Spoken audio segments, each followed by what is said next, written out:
Motorists, listen up. Brace yourselves for another round of oil price hikes.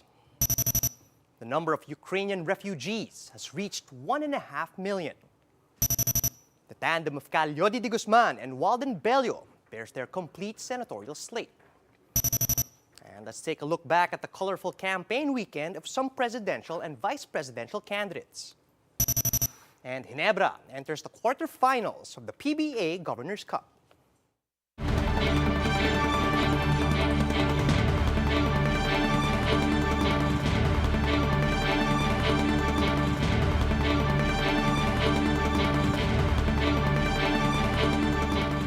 Fast, focused, and fearless. Here's everything you need to know as you jumpstart your day. I'm Charles Lejano. Kicking off today's newscast as we head into our 10th straight week of oil price hikes. Faith Del Mundo has the details. Another week, another round of price increase on petroleum products. According to UniOil, the price of diesel may go up by to 5 pesos 50 centavos per liter, while gasoline may increase by up to 3 pesos and 50 centavos. This will be the 10th straight week of oil price hikes. The Energy Department is also expecting this but refused to provide an estimate for the increase. Ayaw po natin ma-impluwensyahan ang magiging desisyon ng mga oil companies next week. But ang masasabi ko lang po namin dahil sa binibigay kong mga figure sa Dubai, crude price, nagiging subject tayo sa price taking, kung anong nangyayaring price sa international market ay naipapass on po dito sa domestic market. Many have pointed out the ongoing conflict between Russia and Ukraine as the reason for the oil price hikes. The DOE, however, said this is just one factor. Wala pa pong actual sanction sa Russian oil export. But yet, naobserbahan na natin sa market yung pag-i-increase ng price. And definitely, klaro po ito na this is brought about by speculation in price. Amid the tightened supply, the agency said there is still enough oil for the country. Ang monitoring po natin as of February 28, sumusobra po ng average of 40 days. The DOE held an emergency meeting to discuss discount programs and subsidy to help the transport sector. But for Manibela, there is already a need to increase the minimum fare to at least 12 pesos. Ito ay konting hiling lang natin sa LTFRB na mapayagan at hinihingi natin yung pangunawa ng ating mga mahal na mananakay para makapagserbisyo tayo ng maayos dahil hindi na po namin talaga kinakaya yung taas ng presyo ng krudo. In the meantime, the DOE makes sure that oil firms are complying with the minimum inventory requirements. Meanwhile, the National Economic and Development Authority said its restrictions could also help. Malaking bagay po yung yung napunta na sa alert level 1, especially ang NCR at saka yung mga karatig na lugar. Ang gusto nga po namin mangyari is lahat na talaga na buong Pilipinas na mamalaga na sa alert level 1 kasi isa rin po talaga to sa makakatulong para ma-cushion natin yung impact nitong Ukraine crisis. For News 5, Faith Del Mundo, we are One News. Global oil prices continue to climb on the back of the Ukraine crisis escalating. The number of refugees fleeing the Russian invasion has reached 1.5 million. That's according to the UN High Commissioner for Refugees. The agency's head, Filippo Grandi, described this as the fastest-moving refugee crisis seen in Europe since the end of World War II. Grandi also told Reuters that most refugees at the moment are linking up with friends, family, and other connections already living in Europe. On to some updates on Filipinos in Ukraine, as the DFA says around 21 Filipino seafarers working at the MVS Breeze from Ukraine will be arriving tomorrow via a Philippine Airlines flight. The seafarers were able to enter Moldova from Ukraine and were transported to Romania on March 4. Another group of seafarers, composed of the 13 out of the 31 crew members of Star Helena, crossed the Moldova border on March 6. They are currently awaiting repatriation. Meanwhile, U.S. payment firms Visa and MasterCard announced that they are suspending operations in Russia over the Ukraine invasion. And they're the latest in a growing number of financial and technology companies that have suspended Russian operations. Visa says that within days, all transactions initiated with Visa cards issued in Russia will no longer work outside of the country. Meanwhile, visa cards issued outside of Russia will no longer work within the country. And over the weekend, Russia has declared a partial ceasefire to allow humanitarian corridors out of the Ukrainian cities of Mariupol and Volnovakha. This was confirmed by Russia's defense ministry.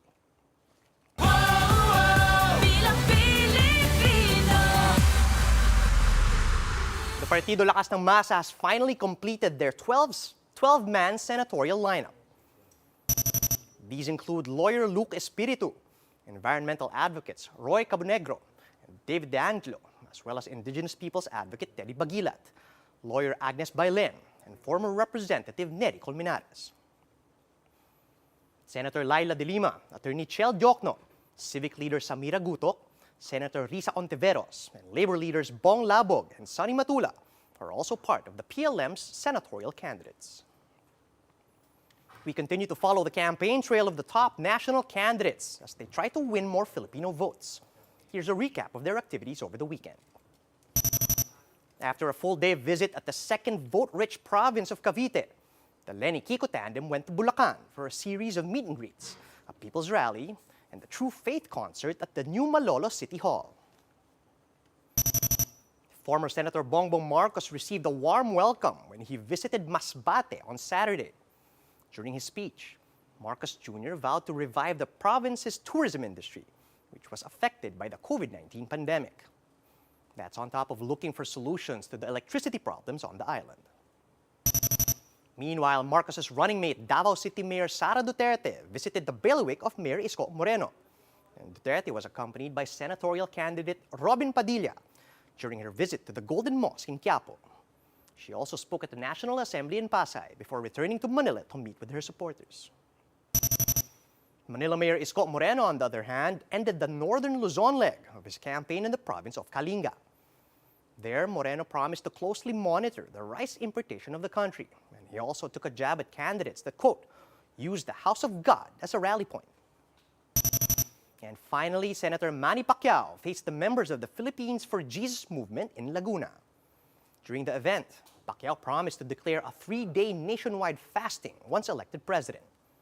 The senator explained that he wants to do this so that the Filipino people can repent for all their sins. Many areas in the country, including Metro Manila, just went through their first weekend under the new normal.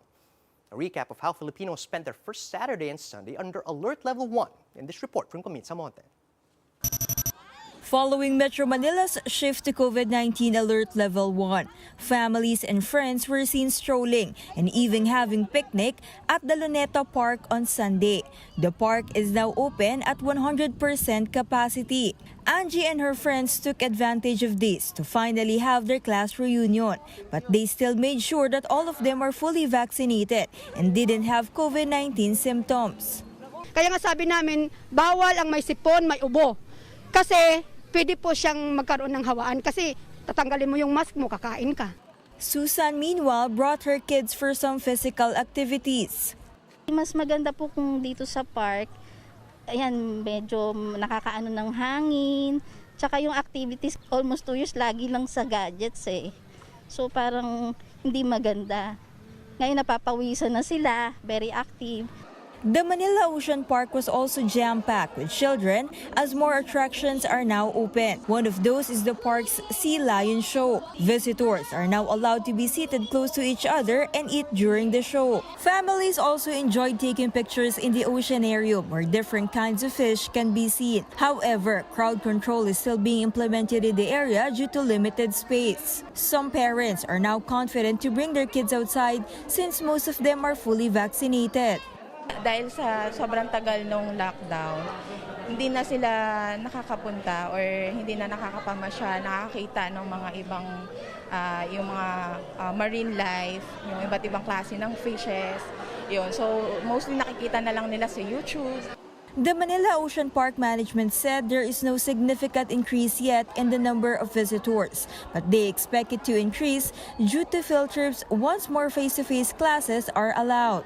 Manila Ocean Park is really about conservation, taking good care of our animals, and educating the younger generation so that they have a very good experience and they will become also the protector of the environment. Although the park is operating at full capacity, the management assured the public that wearing of face masks and frequent sanitation are being done. Visitors are also urged to buy tickets online so they can skip the queues. For News 5, Camille Samonte, We Are One News.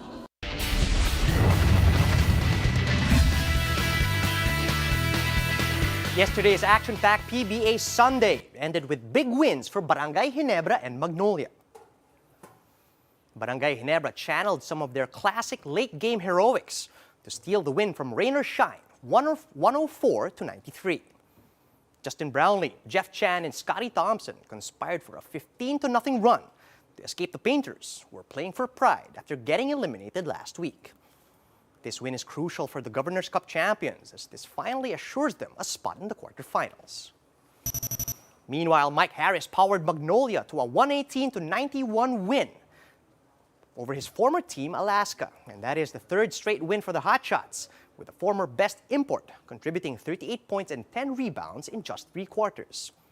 Recall that Harris led the Aces to the finals back in 2018, but wasn't called back the next season following some changes in the club. Here are the stories to watch out for later today.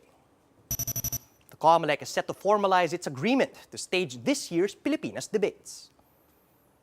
The lower house is set to conduct a hearing on the impact of the current fuel crisis on various sectors.